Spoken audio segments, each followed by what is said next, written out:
सूर्य के पद सूर्यदास। अष्टम श्रेणी का आज समाधान करेंगे बच्चों। देखिए इसका आज हम लोग पूरा क्वेश्चन आंसर का समाधान करेंगे। तो क्वेश्चन की ओर बढ़ते हैं। पहले देखिए पहला क्वेश्चन है वस्तुनिष्ठ प्रश्न।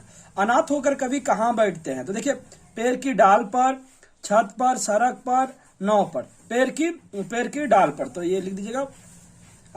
सुमिरत से क्या संकेत मिलता है? दर्शन करना, ईश्वर का नाम लेना, तीर्थ करना, पूजा करना। तो ईश्वर का नाम लेना, तो टिक कर दीजिएगा। उसके बाद देखिए सर्प को दूध पिलाने का त्योहार किस दिन मनाया जाता है?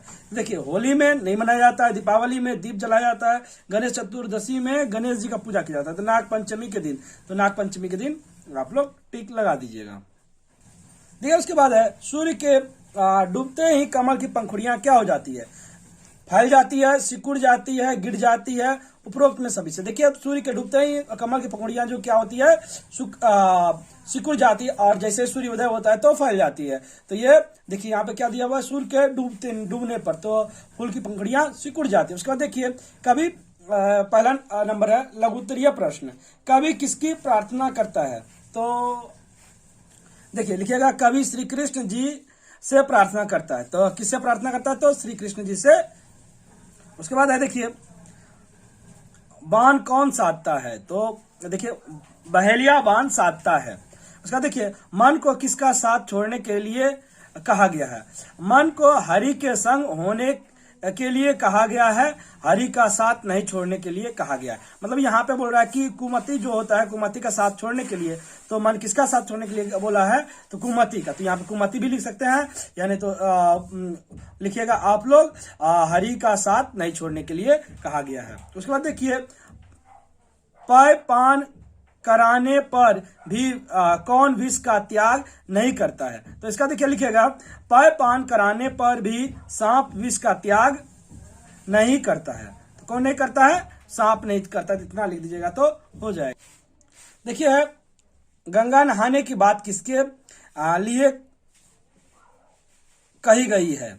गंगा नहाने की बात श्वान कुत्ता के लिए कही गई है। बहुत मूलक प्रश्न है। देखिए सूरदास ने भक्ति के मार्ग में कौन सी बाधाएं पाई है और उनसे मुक्ति का क्या तरीका बताया? देखिए सूरदास जी ने भक्ति के मार्ग में काम, क्रोध, मद, लोभ, मोह को बताया है। हम लोग का मन लगा रहता है, इसी में हम लोग खुश रहते हैं। हम लोगों को श्री कृष्ण के भक्ति में लग जाना चाहिए, तभी हम लोगों को मोक्ष की प्राप्ति होगा। इसके लिए मन की स्थिर रखकर प्रभु श्री कृष्ण की भक्ति में लग जाना पड़ेगा। साथ ही हम लोग मोह, मद, काम, क्रोध, लोभ का भी त्याग करना पड़ेगा, तभी हम लोग